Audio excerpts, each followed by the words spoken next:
नमस्कार, आरजे बबीता के इस पॉडकास्ट में आपका स्वागत है। Big boss OTT 3 special episode आप सभी का स्वागत है आरजे बबीता के यूट्यूब चैनल पर। और आज फिर हम बात करेंगे बिग बॉस की। तू गंदी नाली का कीड़ा है, तुझे शर्म आनी चाहिए, यू डोंट फील सॉरी और पता नहीं क्या क्या और धड़ाक ऐसा ही कुछ हुआ बिग बॉस में कल के वीकेंड के वार में।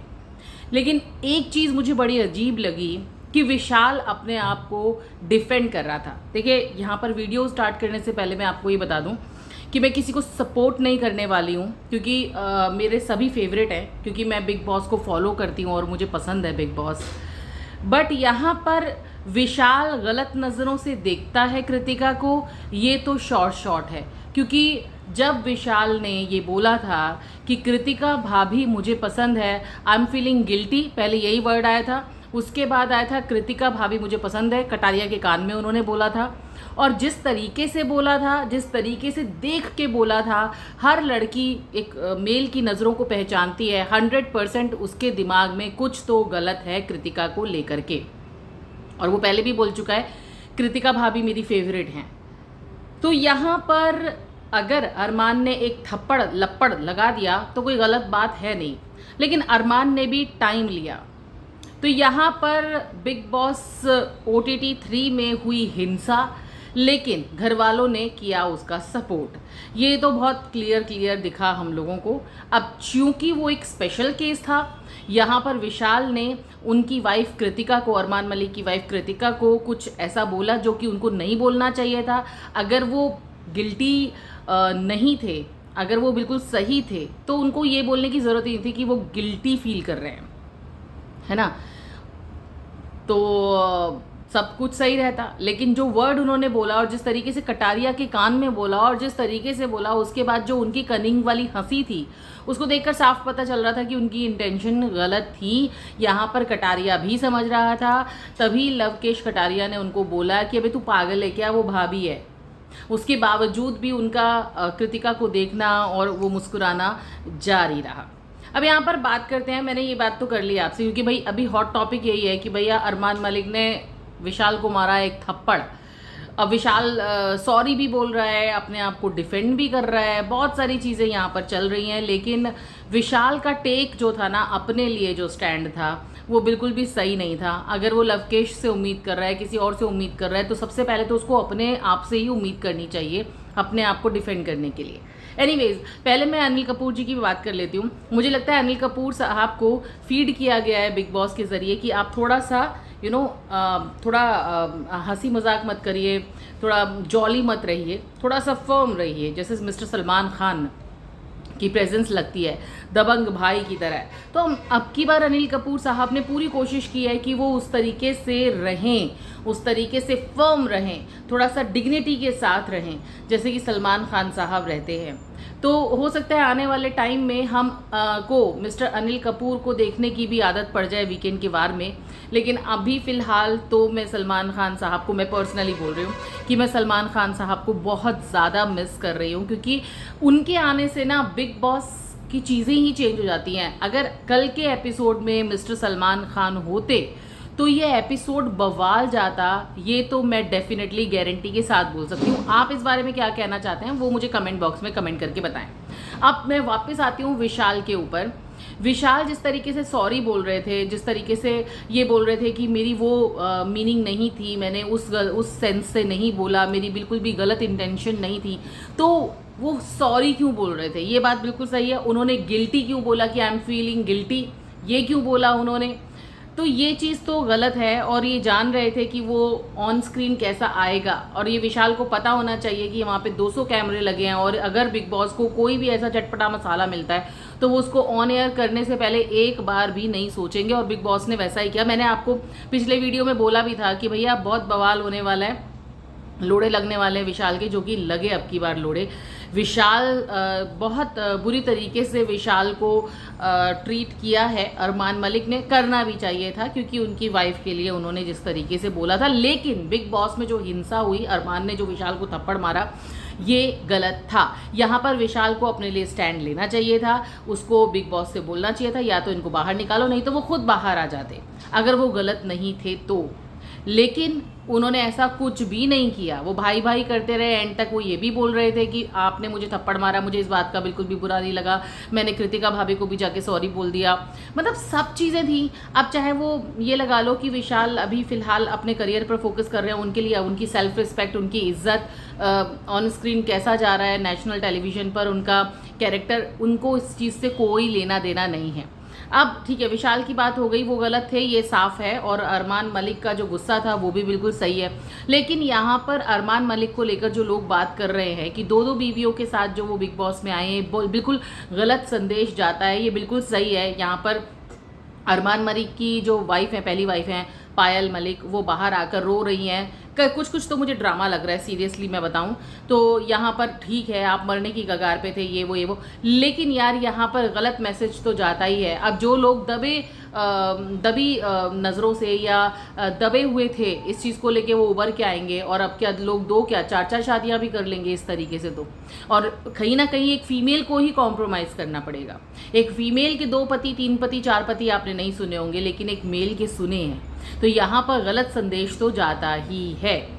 चलिए भैया, कृतिका और अरमान मलिक, विशाल की तो मैंने बात कर ली, विशाल पांडे की। लेकिन मैं अब विशाल पांडे और लव कटारिया की फ्रेंडशिप की भी बात करूंगी, जो कि शुरू में ही बोला जा रहा था कि इन दोनों ने कन्वीनियंस के लिए फ्रेंडशिप की है। ये लोग आगे चल करके इस चीज़ को बस एक साथ रहें, लोग इनको दबा ना पाएँ, ये फ्रेंडशिप है इनकी। इनकी रियल फ्रेंडशिप नहीं दिखती है, और ये दिखा। कटारिया ने एक बार भी विशाल को सपोर्ट नहीं किया, क्योंकि कटारिया ये जान रहे थे, मैं मानती हूँ कि कटारिया ये जान रहे थे कि विशाल गलत है, इस वजह से उन्होंने सपोर्ट नहीं किया। लेकिन यार वो एक फ्रेंड थे उनके, तो कटारिया एक बार तो कहीं ना कहीं उनका साथ दे सकते थे, लेकिन कटारिया ने एक बार भी उनका साथ नहीं दिया। दोनों की दोस्ती जैसी दिख रही है या वो दिखाने की कोशिश कर रही है, वैसे तो बिल्कुल भी नहीं है। बस एक दूसरे की कन्वीनियंस के लिए ये फ्रेंडशिप है, ताकि कभी भी इन दोनों को एक दूसरे की ज़रूरत पड़े तो ये दोनों एक दूसरे के साथ रहें। देखिए, कटारिया थोड़ा क्लियर लगता है, लवकेश कटारिया मुझे, और गलत चीज़ों का साथ नहीं देते हैं। ये बहुत क्लियरली ब्लंटली बोलते हैं सबके सामने, चुगली बुगली करने की इनकी आदत है नहीं। तो मुझे लवकेश कटारिया अच्छे लगते हैं, मुझे विशाल पांडे नहीं अच्छा लगता। सीरियसली बताऊं तो मुझे थोड़ा सा उनके फेस पर ना दोगलापन नज़र आता है। अब मैं बात करती हूँ मुन्नी जी की, मुनीशा जी की। जाना ही था, अब की बार वो भी जान रही थी, और बिग बॉस को ये चीज़ लोगों पर नहीं छोड़नी थी। उनको सना सुल्तान को बचाना था, इसीलिए बिग बॉस ने ये ऑप्शन घर वालों को दिया कि भाई ये आप डिसाइड करेंगे कि मुन्नी बाहर जाएंगी या फिर सना सुल्तान। और जाहिर सी बात थी, सबको पता था कि मुनीशा अब की बार बाहर जाने वाली है, और वही हुआ। मुनीशा इविक्ट हो गई, बिल्कुल भी बुरा नहीं है। ऐसा कोई कंटेंट वो शो में दे भी नहीं रही थी, कुछ कर भी नहीं रही थी, खाली लवकेश और विशाल के साथ साथ वो आगे बढ़ने की कोशिश कर रही थी, जो कि बहुत लंबा चला नहीं। तो अब की बार मुनीशा जी तो चली गई हैं बाहर। लेकिन अब मैं बात करती हूँ यहाँ पर चंद्रिका की। चंद्रिका और सना सुल्तान और शिवानी मुझे नेचुरल लगती है, वो जैसी है वैसी ही है। और आगे चल के हो सकता है कि उसके लिए भी कुछ अच्छी चीज़ें हों, कुछ अगर वो कंटेंट दे पाए तो और अच्छा होगा, वो आगे टॉप 5 तक जा सकती हैं। लेकिन अगर मैं स्पेसिफिकली चंद्रिका और सना मकबूल की बात करूं तो ये वाकई में किसी की दोस्त नज़र नहीं आती हैं। चंद्रिका तो ख़ास तौर से जिस तरीके से वहाँ पे वो काला टीका लगाने के बाद रोई है कि मैं तो ऐसी बिल्कुल भी नहीं थी, मैं को बाहर भी ऐसे दिखाया गया, मैं को अंदर।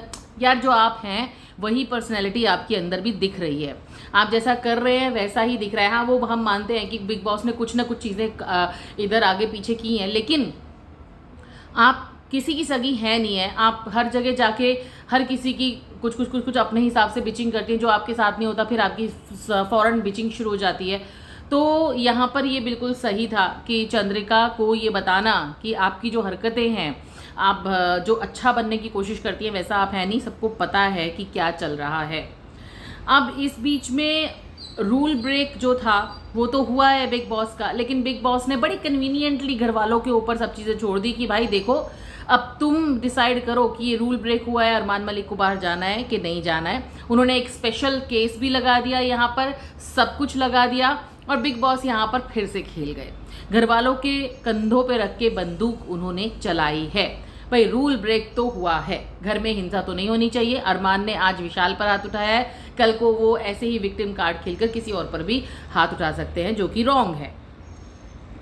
अच्छा, अब यहाँ पर बात करते हैं सना की, शिवानी की, चंद्रिका की। ग्रुप जो है इनका, ये कोई ग्रुप नहीं है एक्चुअली में, इन्होंने अपनी कन्वीनियंस के हिसाब से ये ग्रुप बना रखा है और ये ग्रुप जो है वो बहुत लंबा समय तक चलने नहीं वाला है। कृतिका की बात है, जो शिवानी ने बोला कृतिका को कि ये बहुत स्वीट बनती हैं, तो कभी कभी तो मुझे भी लगता है कि कृतिका स्वीट बनती है। ऐसा कुछ कंटेंट देती हुई मुझे शो के अंदर नज़र आ नहीं रही कृतिका मलिक। अब हम बात करते हैं रणवीर शौर्य की। रणवीर शौर्य ने जिस तरीके से चीज़ों को बोला, अरमान को लेकर भी जो भी सिचुएशन को समझ के उन्होंने जो भी बातें बोली कि भाई ये एक बोल्ड वर्ड है, ये एक मतलब ओछा वर्ड है जो उन्होंने यूज़ किया, वो बिल्कुल सही कहा।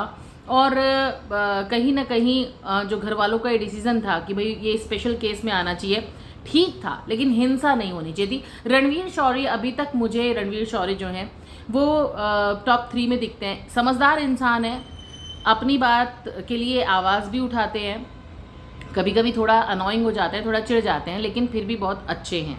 शिवानी भी मुझे नेचुरल लगती हैं और जो भी कर रही हैं वो ठीक कर रही हैं, ऐसा कोई बिलो द बेल्ट जाकर कुछ भी नहीं कर रही है। और यहाँ पर टॉप 3 में मुझे अभी तक ऐसा कोई कंटेस्टेंट नज़र आया नहीं। और यहाँ पे अगर मैं नेज़ी की बात करूँ तो नेज़ी भाई तो मुझे कभी समझ ही नहीं आते, अजीब थोड़ा सा लगते हैं, वो अपनी ही दुनिया में खोए हुए हैं, कब तक खोए रहेंगे वो नहीं पता। लेकिन नेज़ी ने जो ये बोला कि ये नहीं होना चाहिए था, मेरे हिसाब से ये सही नहीं है, उसके लिए भी हिम्मत चाहिए। लेकिन बाद में नेज़ी ने जाके अरमान जी की बटरिंग भी की, जो हम सब ने देखा है। तो यहाँ पर जो अरमान ने चीज़ें बोली कि तू गंदी नाली का कीड़ा है, तू बाहर मिल, उसके बाद उन्होंने थप्पड़ भी लगाया, सब कुछ किया, और जिस तरीके से विशाल ने उन चीज़ों को लिया, वो सभी चीज़ें मुझे बिल्कुल गलत लगी। विशाल कहीं भी अपने आप के लिए स्टैंड लेते हुए नज़र नहीं आए। तो विशाल, अगर आप अपने लिए स्टैंड लेते हुए नज़र नहीं आए तो आप अपने दोस्त से ये उम्मीद नहीं कर सकते, लव कटारिया से, कि वो आपके लिए स्टैंड लें। भले ही आपके लिए बाहर एल्विश जो है वो बोल रहे हैं कि आपके साथ जो हुआ वो गलत हुआ, लेकिन मुझे ऐसा लगता नहीं है।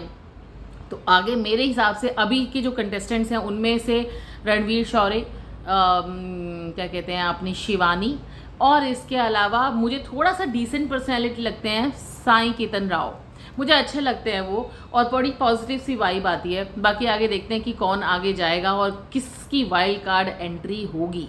तो ये वीकेंड का वार ठीक था। अनिल कपूर जी में भी थोड़ी इम्प्रूवमेंट है, बाकी कंटेस्टेंट्स में भी अब जो चीज़ें हैं, जो टास्क दिए हैं घर में बिग बॉस ने, उनसे चीज़ें क्लियर होने लगी हैं कि कौन किसके ग्रुप में है, कौन किसके साथ है और कौन किसके साथ नहीं है।